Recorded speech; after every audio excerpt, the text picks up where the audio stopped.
ವಿಷಯ ಹೇಳ್ಬಿಡ್ತಿದ್ದೆ ನೀನು. ಇನ್ನೇನ್ ಮಾಡ್ಲಿ ರಾಮ್, ನಾನ್ ಮಾಡಿರೋ ತಪ್ಪಿಗೆ ಎಲ್ಲ ಅನ್ನಿಸ್ಕೋತಾರದ್ ನೀನು. ನಾನ್ ಮಾಡಿರೋ ತಪ್ಪಿಗೆ ಎಲ್ಲ ಶಿಕ್ಷೆ ಅನ್ಭವಿಸ್ತಿರೋದ್ ನೀನು. ಇದೆಲ್ಲ ನೀನ್ ಮೊದ್ಲೇ ಯೋಚನೆ ಮಾಡಿದ್ರೆ ಚೆನ್ನಾಗಿರ್ತಿತ್ತು. ಈಗ ಆಗೋ ತಪ್ಪು ಆಗೋಗಿದೆ ಪ್ರೇಮ. ಇಲ್ಲ ರಾಮ್, ನಿನಗೆ ಎಲ್ರ ಮುಂದೆ ಅವಮಾನ ಅನ್ಭವಿಸ್ತಿರೋದ್ ನನ್ ಕೈ ನೋಡೋದಕ್ ಆಗ್ತಿಲ್ಲ. ನಾನು ಈಗ್ಲೇ ಹೋಗಿ ಎಲ್ರಿಗೂ ಸತ್ಯ ಹೇಳ್ಬಿಡ್ತೇನೆ. ಪ್ರೇಮ ಪ್ಲೀಸ್, ದಯವಿಟ್ಟು ಈ ತರ ಕೆಲಸ ಮಾಡೋದಕ್ಕೆ ಹೋಗ್ಬೇಡ. ಅವತ್ ಮದ್ವೆ ಮಂಟಪದಲ್ಲಿ ಆಗಿದ್ದ ಅವಮಾನಕ್ಕೆ ಹೋಲ್ಸ್ಕೊಂಡ್ರೆ ಇದು ಯಾವ ಲೆಕ್ಕನೂ ಅಲ್ಲ ನನಗೆ. ಅಂಡ್ ಮೋರ್ ಓವರ್ ಇದೆಲ್ಲ ರೂಢಿ ಆಗೋಗಿದೆ ನಂಗೆ. ಸಾಕು ರಾಮ್, ಸಾಕು. ಸಾಕೋಗೋಷ್ಟು ಕಷ್ಟ ಕೊಟ್ಬಿಟ್ಟೆ ನಿಂಗೆ. ಚಿನ್ ಮುಂದೆ ಹೀಗಾಗ್ಬಾರ್ದು. ಎಲ್ರೂ ಮುಂದೆ ಹೋಗಿ ಸತ್ಯ ಒಪ್ಕೋತೀನಿ. ಈಗ ಅದೊಂದೇ ದಾರಿ ನಂಗೆ ಉಳ್ದಿರೋದು. ಈಗಲೇ ಹೋಗಿ ಎಲ್ರ ಹತ್ರ ಸತ್ಯ ಒಪ್ಕೋತೀನಿ.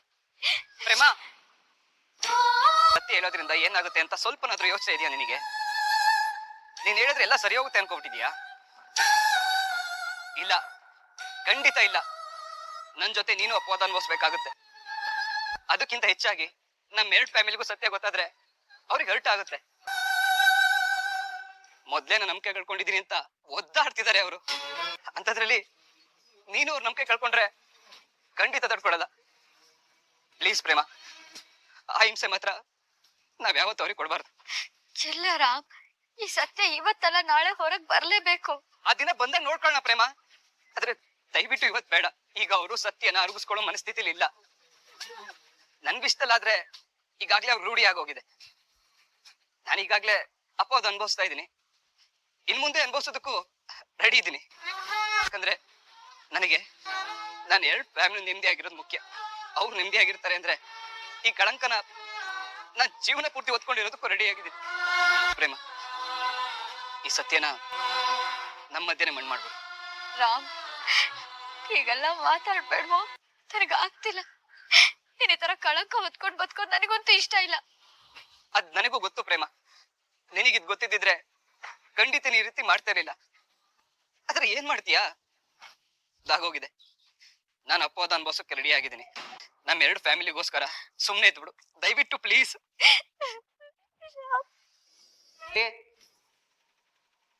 ಸ್ನೇಹ ಅವರು ನಿಮ್ಮ ಪ್ರೇಮ ಮದುವೆ ಅಮಾನತಾದ್ರೆ ಮತ್ತೆ ನೀವು ಸ್ನೇಹನ ಮದುವೆ ಆದ್ರೆ ಅವರು ಕ್ಷಮಿಸೋದಕ್ಕೆ ರೆಡಿ ಆಗಿದ್ದಾರೆ.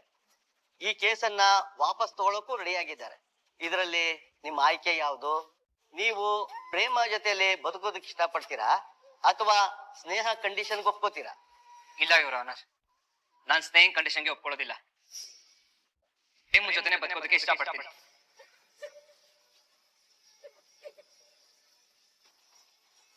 ಇದರಿಂದ ನೀವು ಪನಿಷ್ಮೆಂಟ್ ಅನುಭವಿಸ್ಬೇಕಾಗತ್ತೆ. ಅದಕ್ಕೆ ನೀವು ರೆಡಿ ಇದ್ದೀರಾ?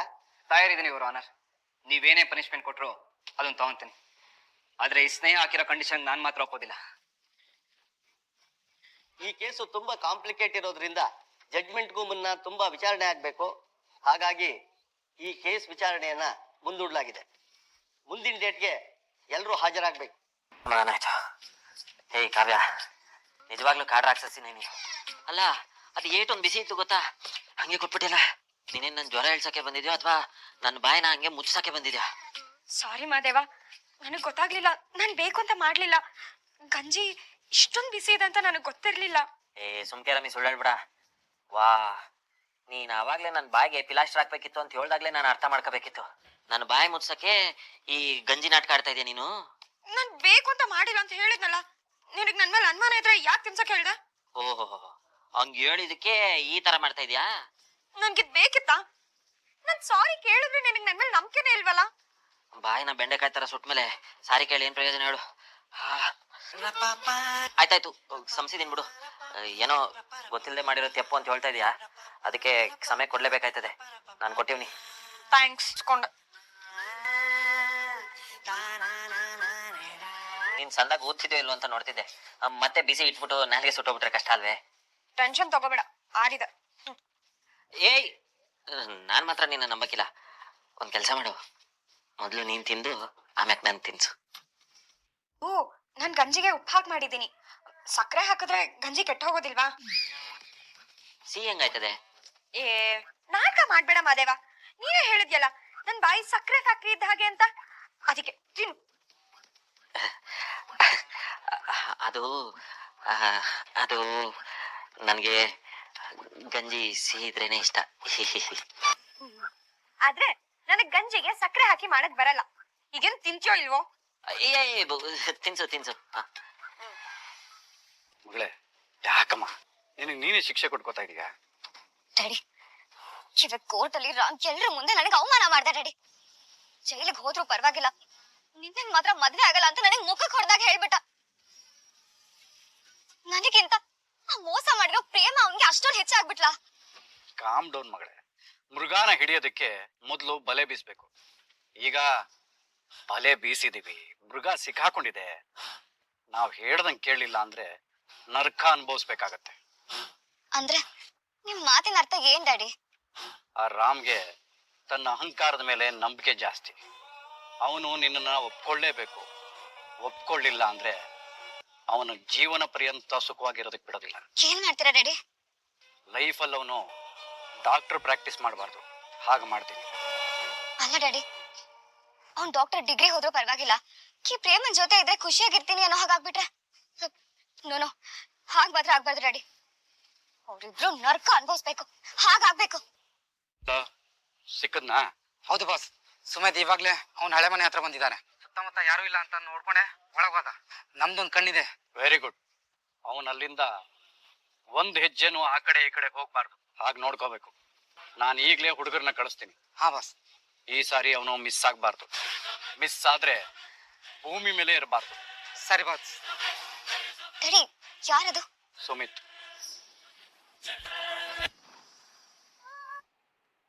ಎಷ್ಟ್ ದಿನ ಅಂತ ಹೇಗಳ್ತಾ ಕೂತ್ಕೋತ್ಯ? ರೀಮಾ, ನನ್ ಕಣ್ಣಲ್ಲಿ ಕಣ್ಣಿಟ್ಟು ಒಂದ್ ನಿಜ ಹೇಳು.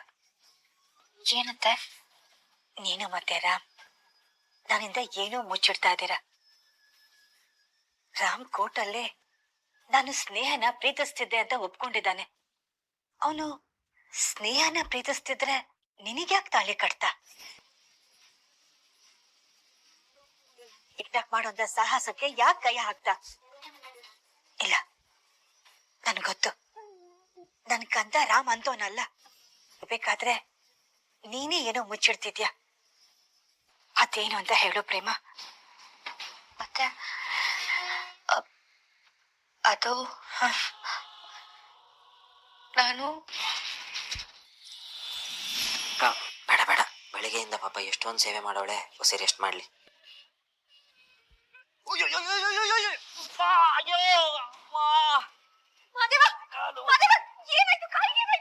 ರೂಮ್ನಾಗೆ ಕುಡಿಯಕ್ ನೀರಿರ್ಲಿಲ್ಲ, ದಾಹ ಆಯ್ತಿತ್ತು.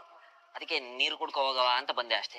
ನಿನಗ್ ನೀರ್ ಬೇಕಾ, ಕಾಫಿ ಬೇಕಾ, ಔಷಧಿ ಬೇಕಾ, ಏನೇ ಬೇಕಿದ್ರು ನನ್ನನ್ ಕೇಳು. ನೋಡಿ, ರೂಮ್ಗೆ ಹೋಗೋಣ, ನಾನ್ ಕರ್ಕೊಂಡು ಹೋಗ್ತೀನಿ. ಅಯ್ಯೋ ಅಮ್ಮಿ ಬೇಡಕ್ ನಮ್ಮಿ, ಇಬ್ರು ಬಿದ್ದೋಯ್ತೀವಿ. ನಿನ್ ಬೀಳಕ್ ನಾನ್ ಬಿಡಲ್ಲ.